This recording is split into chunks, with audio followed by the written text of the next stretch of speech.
Welcome back to Aeons End. We're playing against the Horde Crone, and I'm using a bad video editor, which seems to be muting the colors. And there's not much I can do about it at the moment. I did try another editor, the Adobe Premiere Elements, and it doesn't seem to do that.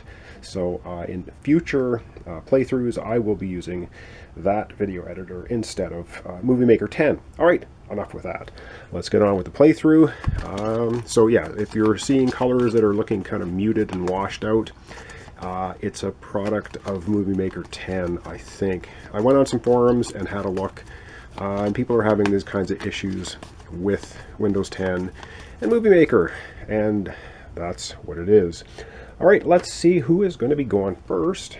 This episode, it is player 2, which means Remnant gets to go, which is good because we don't want this to trigger while there's too many Trogs out in play, because we do 1 damage per Trog in play. All right, let's go to Remnant, have him take the first turn. All right, Remnant's turn. He's got a couple of spells here, which is nice. We're going to use the Spark spell. It's in Open Breach 4. That is going to do 2 damage. That's going to get rid of a Trog, and we're going to get rid of the Yud, because the Yud Trog does damage to the players, and players only have 10 health, so we don't want to damage them too much too quickly, and there's no way for us to heal in this playthrough, so we don't want to do that. All right, and we also have the Celestial Spire, and we get +1 ether because Open Breach 2 is open. Deal 3 damage. If this card supply pile is empty, any ally draws a card. Well, it's not empty because we still have 3 of them. 3 are in the pile, so we're not have to worry about that. But we are doing 3 damage. We're going to do 3 damage to the hybrid. It's got 7 hit points. It's going to knock it down to 4, and I can look at it again quickly here. It is acting as a Yud, I believe, at the moment. Or no, an Orp. Weird names. It only has 4 health left now, which is good. All right, and we're going to come right back as I change my battery camera. My battery camera? The battery in my camera. Wow. All right. This video editing software has been driving me crazy. But anyway, we're going to come back and we're going to play the rest of Remnant's turn. All right, let's continue. So we have our hand for Remnant, 2 powered up charges. And he's got a pretty good hand this time. We need 3 to focus, so we get +1. So what I think I'm going to do, I'm going to use his Void Shard, which is +1 ether and an extra ether if you're going to focus or open. And we're going to use the regular crystal here for 3 ether to focus Breach 3. Because we want to get all these breaches open, I'm sure. Now with 3 open, we're going to once again put the Spark in Open Breach 4 because it does 2 damage, getting rid of Trogs. And we're going to put Transform Familiar in Open Breach 2, which leaves us the Rizwood Amber 2 ether plus the 1 for casting the spell. So we have 3 ether, and I think we are going to get another one of these for Remnant, because it deals 2 damage and you get an additional damage for each of your other prepped spells. So that's a pretty useful thing, especially if we can get a whole bunch of spells up at the same time. That's going to be Remnant's turn. We're going to put his cards back in the discard pile in any order we like, so we'll put them that way. 5 new cards, 3, 4, 5, for Remnant's next hand, which is going to be Convection Field, Spark, and a couple of Wimpy Crystals. All right, that's it for Remnant. Let's see who's up next in turn order. All right, turn order time, and who is up next? Player 1. All right, our players seem to be going first this episode, so let's go down to Sparrow and have Sparrow take a turn.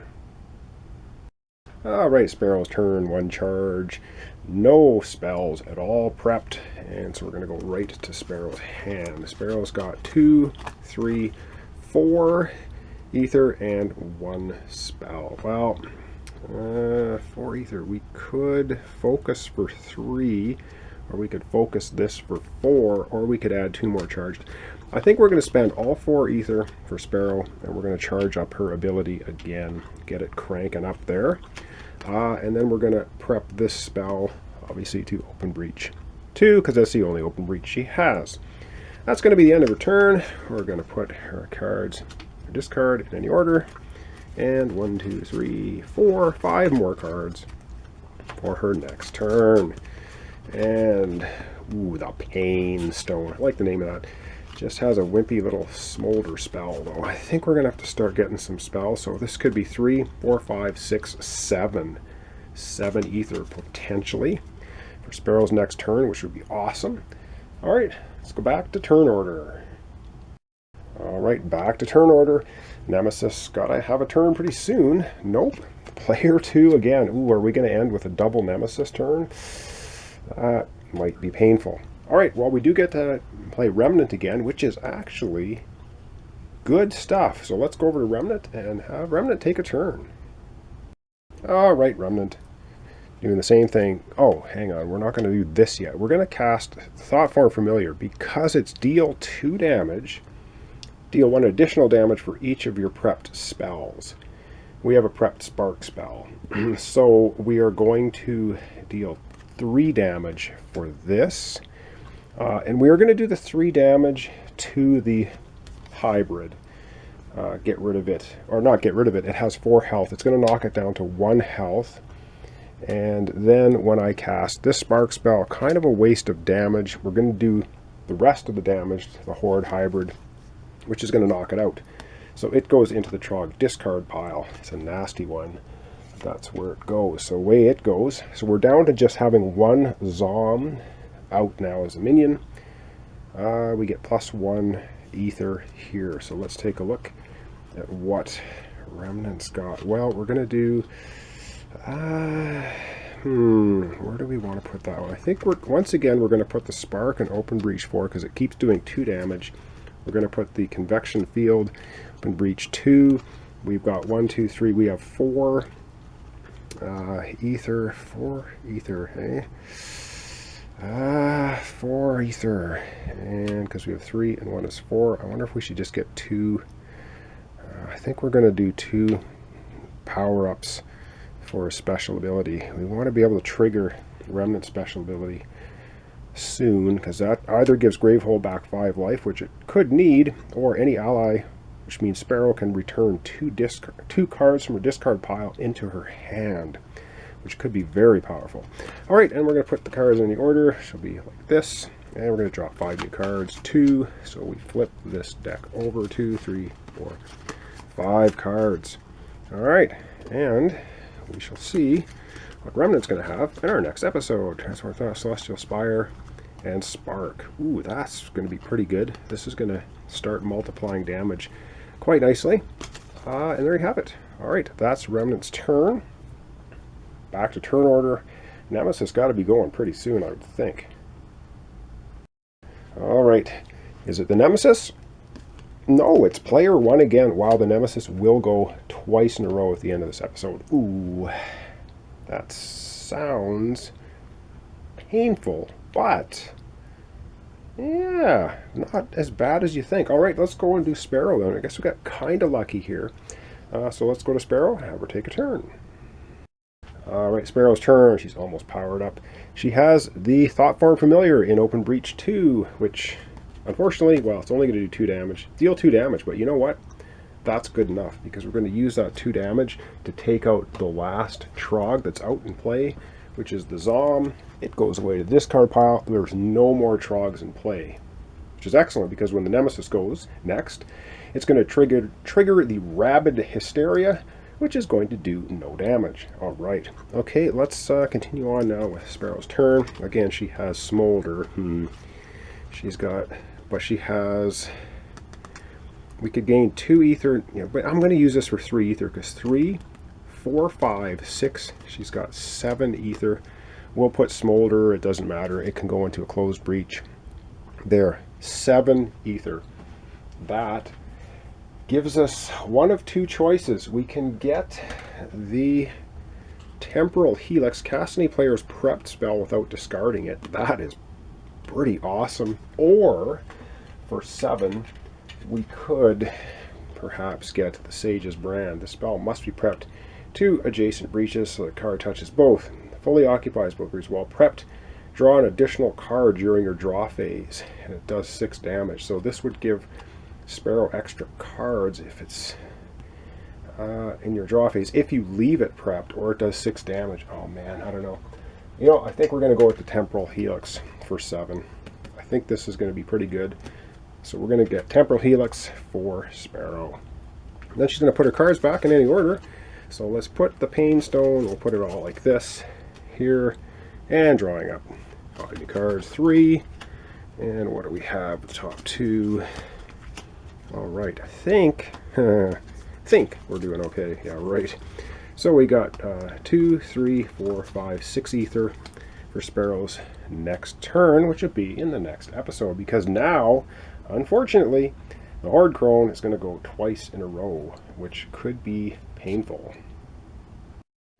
Alright, well, we know the last 2 cards are Nemesis, Nemesis, so here we go with Nemesis. Turn 1.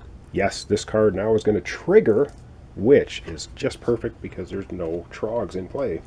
Any player suffers 1 damage for each Trog in play. 0. That was perfect for us. Wow, it worked out well. But of course, that was just playing cards. Now we need to have a Nemesis card come out. And it's to discard. Spend 7 ether. Ooh, Chaos Flail. Play Power 2. Unleash twice. Any player places their discard pile on top of their deck and shuffles it. Okay. Then that player reveals the top 2 cards of their deck and destroys the most expensive card revealed. That is not a very nice card. And it's only power 2, so it could trigger pretty quickly. But spending 7 ether to get rid of it, I don't know. That was Nemesis' first turn, I do believe. So we're going to come right back, and we're going to have Nemesis go again. Alright, yes indeed, it's Nemesis again. No surprise there. This gets one of its charges pounded off of it. There's nothing we can do about it. No other cards in play, but we need another Nemesis card, and it is Mangleroot. Ooh, 12. 12 hit points, ouch. Persistent Gravehold suffers 3 damage. This minion suffers 2 damage. Ha! Yeah, Gravehold's going to start getting beaten on. So 12 health, eh? That's a pretty hefty amount of health. But it loses health when it beats on Gravehold. And that's going to be the end of our episode for today. We have the Horde Crone sitting at 52 health. Gravehold sitting at 21. We have almost full charges on Remnant, so he can heal Gravehold 5 damage if he wants to use it that way. Or he can have an ally take 2 cards from the discard pile into hand, which we might want to do that too. So I don't know. And yeah, I'll just give this a little quick shuffle here at the end, because shuffle at the end, a shuffle at the beginning, and then I don't know which order anything's in. Alright, so that's it. So thanks once again for watching along. Thanks for your comments, subscriptions, likes, and apologize for the washed out color. But like I said, I can't do too much about it, and I'm just, for consistency, I'm going to keep using the same editor for the rest of this playthrough. So coming in the next playthrough, everything should be back to its nice, vibrant, colored self. So thanks so much, and we'll see you in the next episode.